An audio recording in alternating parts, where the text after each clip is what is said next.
Hi, I'm Mario Guerra, the two-time former mayor of the great city of Downey. And you're listening, Talking Downey with Mayor Mario.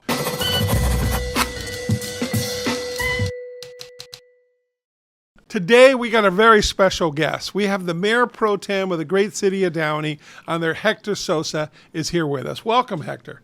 Thank you. We're glad to have you here. So you forgot to mention two-time former mayor. Two-time former mayor. Well, You're going to be two-time former mayor. No, I'm talking about yourself. Oh. That's usually your intro, right? Yeah, usually. Hello, Downey. He is. By the way, you know what? That's what's kind of sad sometimes. And it started as a joke between other former mayors and me, because some great mayors, former mayors, Dr. Roger Brosmer, right. Kurt Kartosian, right. Alex Saab, Keith McCarthy, Dave Gaffin. So there's 5 former mayors that were only mayor once. And I was blessed to be able to be mayor twice on there. And thank goodness you, God willing, you're going to be mayor twice in our great city, because you're doing a great job. So, thank you. Well, we're glad to have you. We wanted to do this special episode and continue the work we've been doing on the election coverage. We've had all the candidates on here. We've talked a little bit about different measures. But today, especially you as Mayor Pro Tem, we want to talk about Measure D and what Measure D does to the city of Downey. Right. So could you explain a little bit about Measure D and let our audience know what it is from your perspective? Well, Measure D is a vital public safety and local control measure that the City Council has voted to not to approve it, because we can't do that. We don't have that authority, but to have it on the ballot for the good residents of Downey to decide. Right. And what that does, it allows us to keep those taxes, those revenues local here in Downey. They can't go anywhere else. The county can't take it. And again, it gives us an opportunity to help fund public safety matters and keep our emergency 911 response times, and it allows us to keep this community safe. Yeah. Right. Well, that's our number one priority. We're a special city. Folks, we're an independent city. And what that means, we have our own police, our own fire. We're blessed to have our own school district, but that's not, they have a separate board for that. So having your own police and fire, you know what? Yes, it costs more. Okay, but we feel it's really worth it because our city is protected. Nothing against the sheriff's organization for LA County or LA County Fire. We feel we're special and we deserve it. Right. The one thing that's important, a big differential, in 2016, the city did the same thing. You and I passed a 1/4-cent sales tax they're called Measure S. And Measure S was originally for public safety, but so much more. It was sold to the public, and their word was kept to enhance our parks, our streets, and hire public safety officials. This is totally different, because this one is, I'm sorry, go ahead, explain that to us. Well, it's specifically for public safety. Yeah. And Measure S is a longtime resident of Downey and a taxpayer and someone who votes every year or every season. I felt very comfortable with how Measure S was handled, knowing that it was audited regularly, and there was an oversight committee of some reputable people in the community.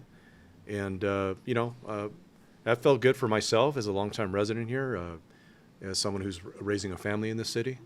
So, when we discuss Measure D, knowing that those revenues are going to go specifically towards public safety, I'm all for it. Yeah. I'm all for it. So I'm in favor of it. I've endorsed it, right. As well as the rest of my council colleagues. And when you look at it and keeping those revenues, those potential revenues local, it completely makes sense. It makes a huge difference.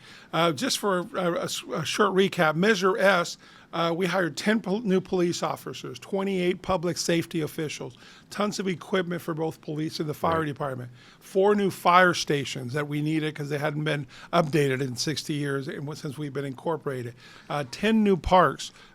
Well, they're not new, but our city got all new fields, total renovation, And then something that we're very, very proud of, we have an amazing state-of-the-art library we completely gutted it down to the four walls. So our council did a great job of directing where the Measure S money went, including public safety.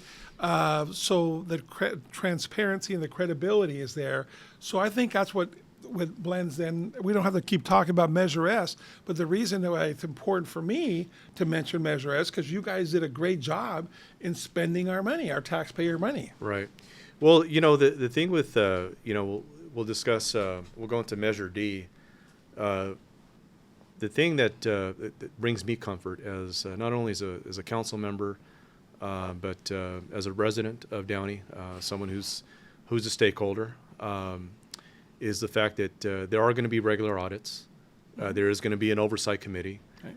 And really it comes down to us as council members. That's what we were elected to do, is to make sure that these funds get allocated properly. Right. And towards public safety. Right.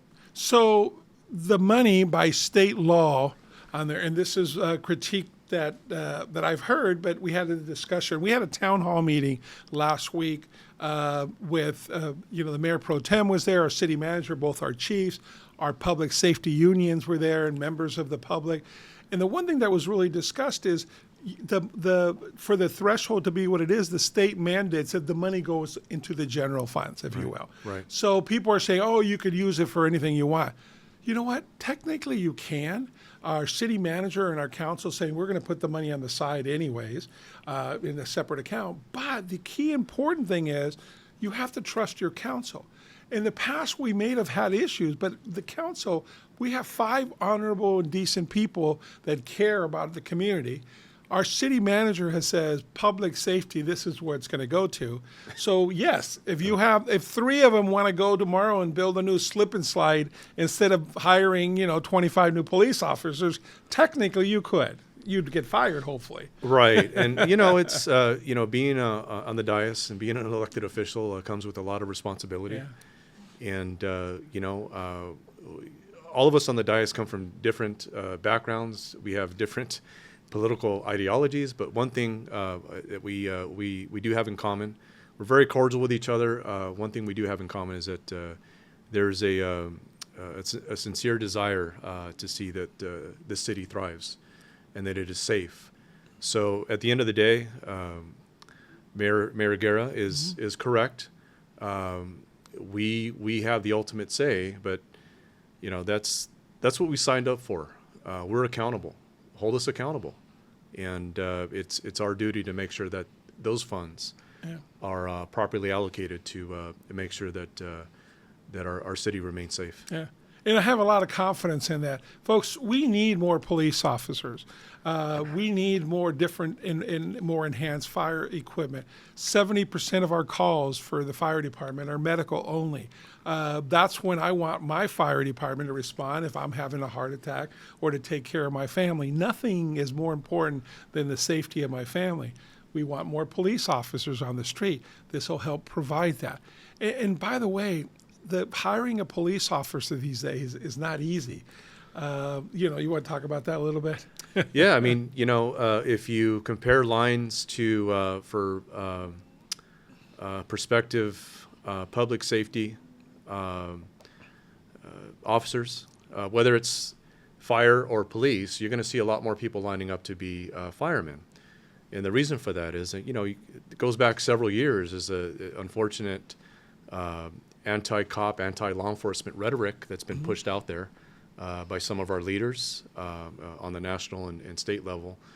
But it's important for us as elected officials to let people know that, hey, you know what, we can say that with confidence in Downey, that we fully support our LEOs, law enforcement, fire and safety.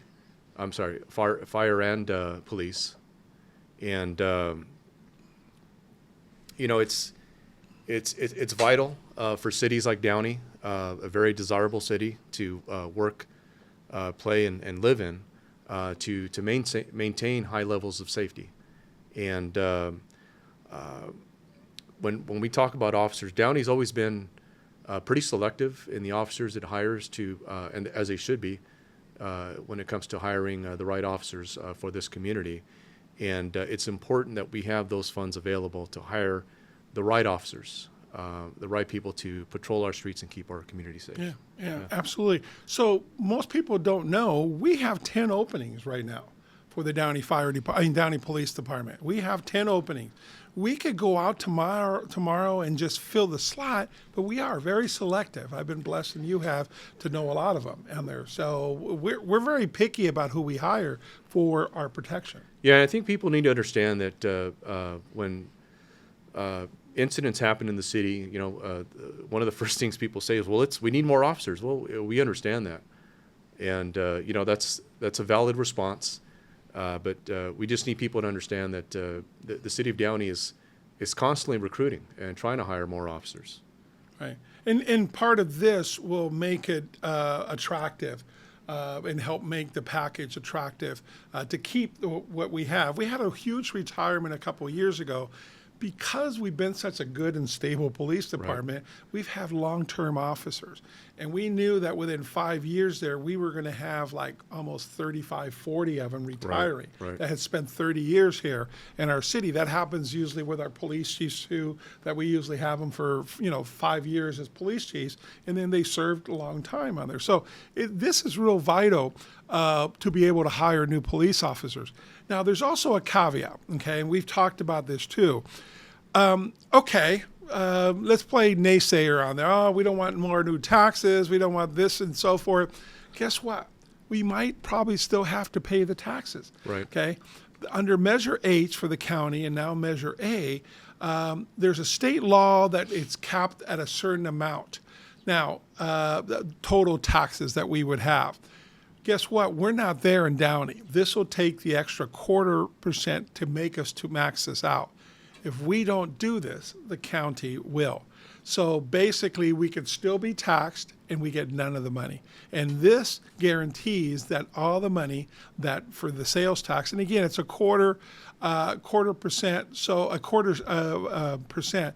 So that means on a $4 cup of coffee, it's going to cost us a penny. So it's not a huge dollar amount, but it adds up and it makes a difference. This is 100% stays in the city of Downey versus going to the county. We'd never see a dollar of that. Right. With the tax threshold, this quarter cent the tax measure, and believe me, I probably one of the last ones on council to. Well, you and I are not tax people. Right. Exactly. When you look at the circumstances, to be able to keep those revenues local, and to keep it here in Downey, and allow us to maintain control, to me, it's a no-brainer. Yeah. So, and most of you have been getting these mailers from the city of Downey, but these are informational. They just talk about exactly what it is. They don't promote it. The city can't promote it, and so forth. But our Mayor Pro Tem is an individual. He's got a First Amendment rights as all the council folks on there, and even the city staff and the police and fire on their own time. They can't do it on behalf of the city. But every household in Downey just got that. This is mine. That I just got at home, and it explains the actual ballot on there, who supports it, their opposition. There's no organized opposition. There's a couple gadflies on there that keep coming, and they have the facts wrong, and we just try to tell them and give them the right facts. But also the in-person locations. This year, there's only 6 in-person locations in the entire city of Downey. Furman Park, Golden Park, New Season LA Church, Rancho Los Amigos Greek Church, and Unsworth. Those are going to be on it. Normally, listen, when I got elected in 2006, we had 40. Right. It was like every other block. So those days are gone. But you can also do the drop off. Every single person already has a ballot in the mail, and there'll be 4 other locations that you can drop it off today. Right, and the thing is, it's an important topic. First off, we're hopeful that historically voter turnout has been pathetically low. We're hopeful that people get out to vote, and it's a very powerful thing to be able to vote and have a say, and basically have a seat at the table. But with respect to the town hall that you mentioned, I did attend, Yeah. and I'm glad I attended. And you know what? There was some residents there that voiced concerns and asked some valid questions. And you know what? That shows that they care about the community, and there were some good questions asked. And you want to see that. So that gave us an opportunity to have some dialogue. I did say a few words as a resident. And again, I can tell you, as someone who's been in Downey for most of my life and raising a family here, this is important. This is important for our city to maintain that local control and to be able to maintain the levels of service, of public safety that our community expects and deserves. Right. No, and it is very important. So, listen, we have an election for other things here in the city of Downey. We have the election for District 3, which is Dorothy Pemberton is currently the councilwoman there. We have Mayor Mario Trujillo. He's running in the city-wide one. And then we also have one for school district. Gigi Perez Saab is her re-election on there. So we've had all three of them come here and speak about behind it. We invited their opponents too, and none of their opponents took us up on it. And then there's some other important, the state propositions and the national thing. It's very important. Look into it. I wrote an article in the Downey Patriot about it, about how I'm voting. I will never tell people how they should vote. I will tell you how I'm voting, okay? And basically, it's almost the same thing. But I am voting for Measure D because I'm a longtime Downey resident, and I love our police and fire. I want to be able to help take care of my family. There's other two measures on the county measure, Measure A and Measure G. One of them expands the county supervisors from 5 to 9. Former Supervisor Don Kanabe, dear friend of a lot of us on there, but also just such a reputable class man. They represented us on the Board of Supervisors. And he sent out a note the other day. He says, as supervisor, he was asked for libraries, for more police, for better roads, and for more parks. Right. Never was he ever asked for more politicians. And that's what that measure does. It goes, one of the county one goes from 5 to 9, okay, supervisors. And there's a caveat in there that's really scary. The CEO of the county would become an elected official. And we can't see any problems with that. Yeah. So it'd be like you having Roger Bradley. Roger Bradley is our city manager, a great man, but he reports to the city council. The city council hired him. The city council can fire him. It'd be making the city manager accountable to the people. So talk about a conflict. He'd be doing whatever the residents want to get reelected versus what the council mandates and we elected them to mandate. So anyways, that's the county measure. So I just wanted to give a little plug on that, just to let everybody know too. Yeah, I won't go down the ballot, but I'll tell you a couple things. So with respect to the Board of Supervisors, the one concern I have is the CEO position. Yeah. I believe that the CEO position should be someone who's hired. And the reason I believe that is you want to make sure that they have the proper credentials. You don't want somebody in there who can basically raise, whoever raises the most amount of money has a good chance of being elected as a CEO or put in that position. Just that's my concern with that is you want someone who has the proper credentials and that goes through the proper channels in getting hired. So going back to voting season and making sure we all get out to vote. We have an 18-year-old in our household who's going to vote for the first time. Oh, that's great. He's excited. We're excited for him, and we're actually going to spend some time this weekend going down the ballot over all the candidates and all the measures. So that's awesome. Yeah. Congratulations. Yeah. Go through the Patriot. You can read my story on the propositions. We'll see which ones I agree with. That's going to be interesting. I think ideology, you and I agree on most of things on there. So I'd be interested. Let me know next week on there which ones we don't agree on. And it's okay. But see, that's the beauty of it, that I consider him a friend. I consider him a great leader for our community. But yeah, we may not vote the same way on all the propositions on there. But anyways, we're exercising our democratic system of government that we can actually vote. And for me, I love getting my sticker. You know, I've never missed an election, and you know, politicians don't normally say that because that you can fact check. Right. I've never missed an election since I was 18. It's one of the proudest things that I've ever done. I owe it to myself and my family. I owe it to this great country that welcomed me in and my family to exercise the freedoms that I have, especially by voting. So, anyways. Yeah, no, it's a privilege. You look at other countries. Some countries people don't have a say, which is pretty sad. Yeah.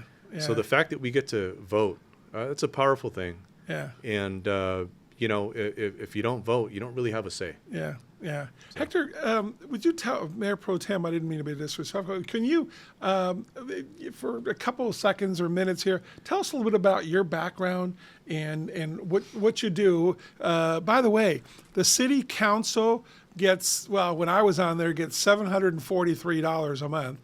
No retirement, no pension. It gets a really cool parking space at City Hall. I used to say that. I think the mayor gets like $100 more a month.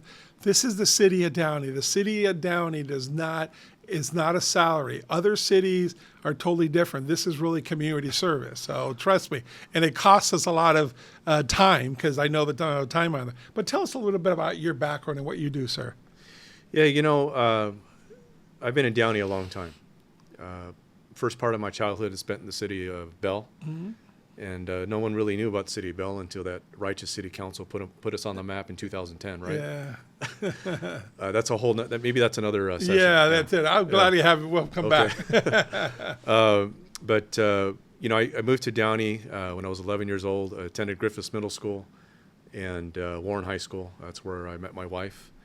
And we once we got married, we decided to stay in Downey because I started getting involved with the community. Coaching DJA, which is a league I played in as a youth in middle school, and I just from there you also got a shout out to West Downey Little League. Yeah. Okay, where your boys played. Yeah. No, get into that. I knew that. I'm sorry. I know you're a proud West Downey guy. Yeah. We both are. They named the complex after you. Yeah, Congratulations again, by the way. That was pretty cool. So I got involved in coaching and DJA and West Downey Little League and serving as a board member in both of those respective organizations, and got to know a lot of parents, got to see a lot of concerns from the community firsthand, and that was for about a decade and a half combined. Yeah. Then I started getting involved with some of the local nonprofits. With the we have two Kiwanis groups in the community. I got involved with the Los Amigos Kiwanis group, who meets in the mornings. And then also with Gangs Out of Downey, and I eventually became president of both those organizations. Yeah. Great organizations that do a lot of amazing work in the community. And one thing about Downey, and I know our Mayor Guerra can attest to that, is Downey is a very special, unique city where it's very collaborative. We have a lot of worthy nonprofits that do a lot of great things in this community. And it's almost 6 degrees of separation, but all of us end up working with each other somehow for the betterment of this community. Yeah. So over the years, again, being in Downey for a long time, being involved in developing relationships, I was approached several years ago and asked if I had any interest to run for city council. Just wasn't ready. I remember asking you at a Gangs Out of Downey at 7 a.m. So when are you running for council? I remember that. I remember exactly where we were standing. Yeah, you reached in your jacket, gave me a business card. I said, Mario, I have your number already. But I remember, thank you. I was honored that you asked me about my opinion on that, and that must have been around 2016 or 17, something like that. Something like that. So. And I always had in the back of my mind a potential desire to run for office. But, I just wasn't ready. I was really involved with my sons in youth sports, being a mentor, which was very rewarding.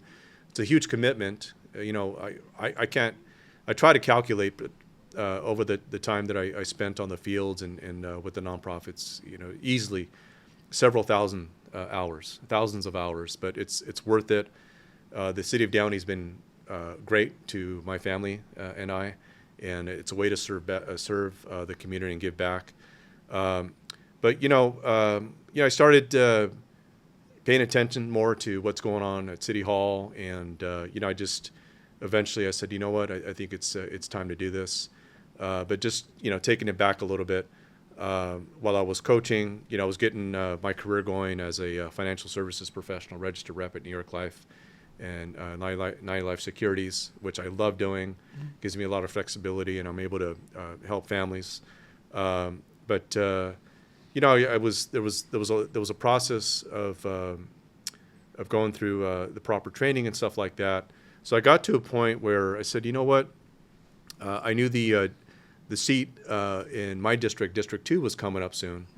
So I said, I think I need to start having some conversations about this. But the first conversation I had was with my most trusted advisors, my family, my wife and my 2 sons. And I had to get their buy-in to that. Said, you know what, I'm thinking about exploring this.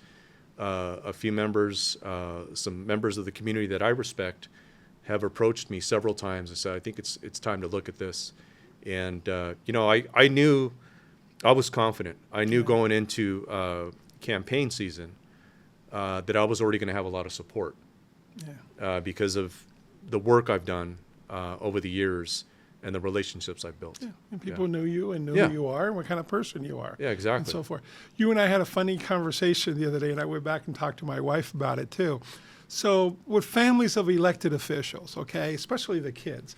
So some kids think it's cooler than others, right, out there. I had several of my kids could care less, okay? I put 8 years on the council and got some other ones. One of them, Haley, was able to go to all kinds of events with me. And I think you had the same thing. You said something about your 2 boys, opposite feelings about this stuff. Yeah, they were both opposite. My older son, Lucas, was like, yeah, from day one. Yeah. He's like, yeah, dude. He called me dude. Yeah. Yeah, dude, you got to do it. And because I have a great relationship with my sons. I think that's important as a father. And my younger son, he had reservations at first, like, I'm going into high school. But he's You're gonna be at my games, Dad, or you're gonna be at yeah. But he's singing a different tune now. He thinks it's cool that I'm in. Well, you are. Office. You're a figure in the city, and you should be. You're respected, and our community can look up to you and say, "Hey, there's an honorable, good person on there." And by the way, he can't say it, and he's not going to say it, but if you need financial services, that's how you earn his living. Okay, he's with New York Life. He has an office here in the downtown, so totally different. He can't say it, but I can on there. Don't go to him because he's elected official. Go to him because he's a good financial services person. So, I appreciate that, and I appreciate those kind words. But you and I go way back in this city and serving this beautiful city, and I appreciate the service, all your service to this community. The Guerra family's done a lot for this community, so it's very rewarding. It's a commitment. I enjoy being on the dais. It does. You're right. It's a volunteer position. We do get a stipend. Yeah, but you're usually a voice of reason up there. After everybody out there, my dad used to say, "Speak softly, but carry a big stick," and that's kind of you. You kind of listen to all the facts, and then you go in, and everybody's like, "Oh yeah, that makes a lot of sense," No, thank you for that. I appreciate that. For me, I try to take the emotions out of it because we have a huge responsibility. We need to make sure that we do have qualified people on the dais. And I can say that we do. And we have very important decisions to make. And the good thing about being a longtime resident of Downey, you have a lot of support. The bad thing is you're going to end up, pissing some friends off. Yeah. And, and this is what I tell people. And for most of them respect me for that, but I tell them, look, we have to make tough decisions. Yeah. And there's going to be arguments on both sides, sound, valid arguments. But my promise to them is, I'm going to take the emotions out of it, and I'm going to, really study the agenda and all the data behind that. And I do rely on the professional staff that we have. We have a great staff of professionals at City Hall, and we're supposed to spend a lot of time, a good amount of time, researching these topics and the agenda items up for approval. And, we have to weigh things out, and at the end of the day, make a decision that's supposed to be for the betterment of this community. It's in the best interest of the Downey residents. Yeah, yeah. So, I take pride in that. Again, decisions are tough, and, we're human. Right. It's some of these decisions are tough to make, but I check the emotions out the door and rely on the data and make sure I do my due diligence. Great. Yeah. Well, Yeah. well, listen, thank you. The city's in the right direction. So, folks, we're going to start wrapping it up on there. We do ask you, please make yourself informed on the items on the ballot. Like he's going through it with his family on there. We all need to do that. Number two, please have an open mind on Measure D. It's something that we really do need in the city of Downey. And the last part about that, yes, it's for police and fire, but then I always add the added caveat. If we say no, we're probably going to pay it anyways. It's just not going to be in the city of Downey. We're not going to get to keep the money. So that's the secondary thing that we don't talk too much about because we want to tell you what the money is going to be used for. So what does former Mayor Mario Guerra get out of that? Nothing. I get a resident of Downey, I get my police and fire department, and it's mine because it's my city. I'm a resident here first and foremost. I get a better police department, and I know what is needed because I've been in his seat.